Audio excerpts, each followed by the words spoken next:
For the last couple of months, I've been experiencing some upheavals, both in my physical life, as I've told you that I'm involved in a move. It's almost done now. Everything has been resolved. I think the tail end of it is being fixed in the apartment. we're running 2 weeks behind, behind whatever. And the upheavals have also been somewhat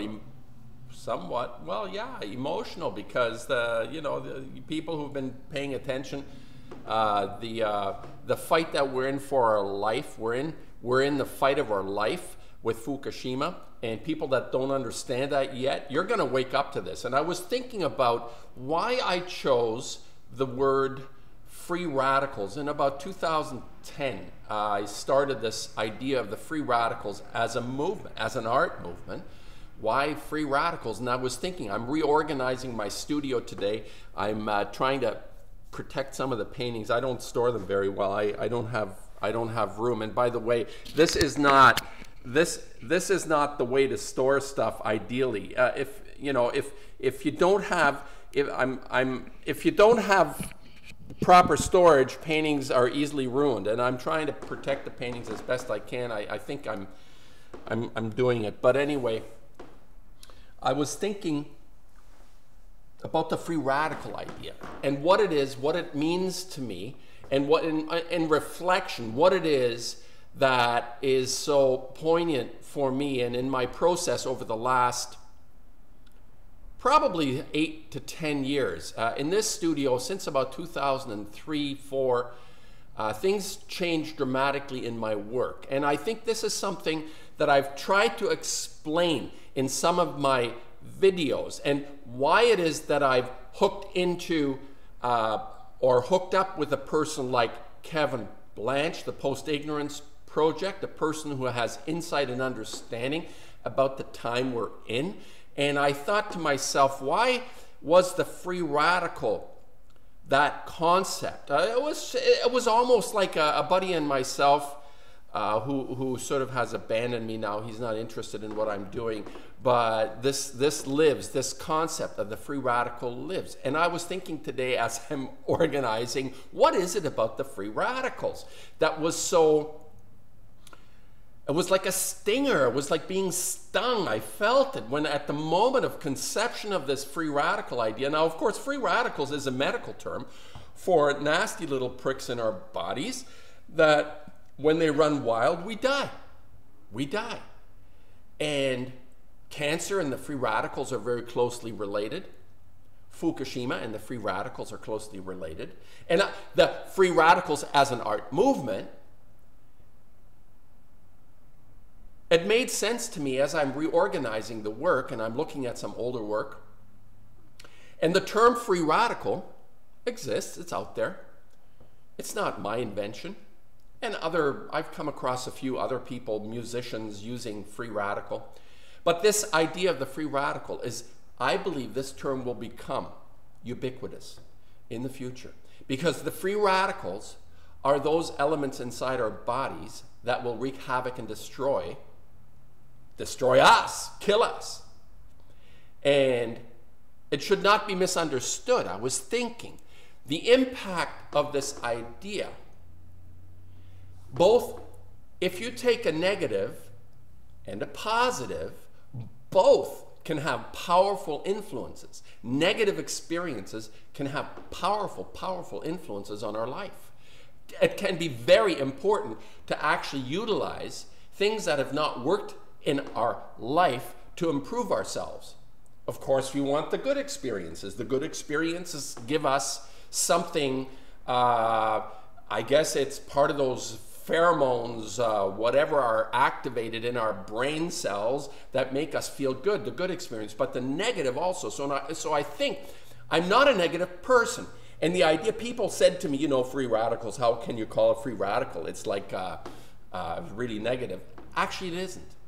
It's going to be a term used a lot more. And I was listening to Blanche's radio broadcast today, and he brought up the free radicals in relation to cancer. And our cooperation, post-ignorance free radicals, I have always said that the free radicals are a delivery system. And I've set it up as an art movement within the concept of a delivery system. It has something, through my own process, through my own understanding of making paintings, I have arrived at a way of making a painting that is entirely unique and original. It comes through a breakthrough over a period of time. And I thought I'd just bring up, I came across, Judy Art Cave sent me a notice that, oh, Tom, these two people, Daniela Walls and Kyle McCarthy, are having a discussion on art. And, you know, Judy sends me this, so I look at it. And Judy Art Cave is a free radical. She has produced free radical paintings. So when she says, oh, Tom, have a look, I haven't really looked at it in detail or anything, but I commented on it. And here are two very sincere people from the point of view of, you know, they're presenting a discussion about art. And it kind of drifts all over the place. There is a sort of almost quasi-religious feeling behind making art. And quite frankly, powers on earth, including religions and, as they say, the CIA, have always tried to hijack the art. But they always fail. They fail mostly to see where the true art is being produced, because it would be counterproductive, because the true art is a free radical art. It's an art that destroys the mindsets, the dogma that people are stuck in, which is why free radical is such a poignant, apropos, fabulous word to describe this movement, because the free radicals basically want to destroy this dogmatic, stuck for the last 50 years in producing virtually no art of value. There has been no powerful art movement to get us out of the mucky muck that we're in. And my comments on both these people discussing art was that one of the people, there aren't too many views, but they were offended that I would attack them on being rather banal and very confused. It's like people commenting. If like Blanchard, I'll refer to him, he says, you know, I'm a carpenter, what's a hammer? I'm a fisherman, what's a hook? I'm a whatever, I'm an accountant, what's a number? It's like, I'm an artist, what's a painting? And I mean, people, the aesthetes that are actually contributing to this confusion is the people that I respond to, and I will defend my activity as a painter. I will not let them say that Warhol or Pollock were part of the evil art that was being produced in the past. I mean, you know, this is like a quasi-religious, and a person took offense that I would say I was browbeating them. Yeah, okay, fine, I'm browbeating you because you haven't got a goddamn clue what it means to make a painting of value, a painting of originality, the way that Warhol actually produced art of originality. Warhol was an original artist, no matter what anybody wants to take away from him. And the idea that he was meandering around his factory, and you know, the lifestyle is not something that I would endorse for anyone. Warhol was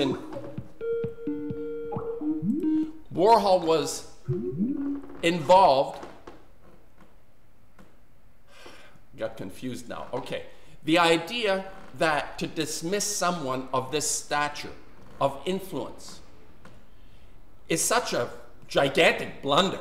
And to be on YouTube as a credible person being interviewed on an art subject, and people say, well, why do you bother? Well, I generally don't bother, but I think it's important for people to remember that art, as, you know, Blanche refers to Michelangelo, it's communication. It's more than just communication for me. It is actually the originality that complies with the internal need. It's sort of like Kandinsky on the spiritual and art, the essential needs that we have to be fulfilled, to be part, to generate the originality within our psyche, our spirit, our soul, the originality that'll get us through the shit that we're in. So it's yes, as an object, it communicates, but as a kind of experience, an artwork, a painting, a sculpture, a poem, the music, it transforms.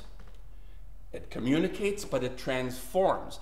And the free radical idea, I'll come back to this, and I'm using this idea of the free radical because I think it's very important to destroy something in order to create something. And now we're just feeling the destruction. All of the art produced is somehow focused on banal regurgitations from the past or idiosyncrasies that are vulgar. That they have no connection to the destruction and the creative process. They're clever, people are clever, but the connection of the art, the way I understand it through my own work, is to be able to transition with whatever it is that we're facing, to be aware, like Vincent, like I say, liberated yellow. Vincent, liberated yellow. You look paintings before Vincent, at any paintings before Vincent, look at yellow. Artists had no clue of how to use yellow. You can respond and you show me somebody that painted yellow the way Vincent painted yellow. And yellow is the sun. It's what has been hijacked. Fusion belongs on the sun. Fission does not exist in the rest of the universe as far as smart science is concerned. I've said this. And Vincent liberated the color that represents the energy that is destroying us. Fusion, nuclear fission, the magic of this ongoing over and over, you can't shut off this process energy thing. So there is a connection there for me. It would be a whole other discussion. So as I'm reorganizing my studio, I'm thinking about this. And I'm thinking about people who make commentary, who have no credibility because you need to have actually experienced some version of this through your own work, through something. Otherwise, you're just an aesthete. Like Barnett Newman said, ornithology is to the birds as aesthetics is to the artist. There needs to be an experience that ties the opinion to have any value. So anyway, I really like the idea as I'm reflecting on this free radical thing, how it fits in. I was kind of ahead of myself with this idea, and I believe free radicals will be a ubiquitous term in the future. And whether or not it has to do with the art that I cooperate with other artists, it may very well. I believe it will. And free radicals as a delivery system is going to be front and center. I'm going to try and make it work and promote it. So anyway, just a comment on as I'm not going to be in the studio too long. I'm back to yeah. Anyway.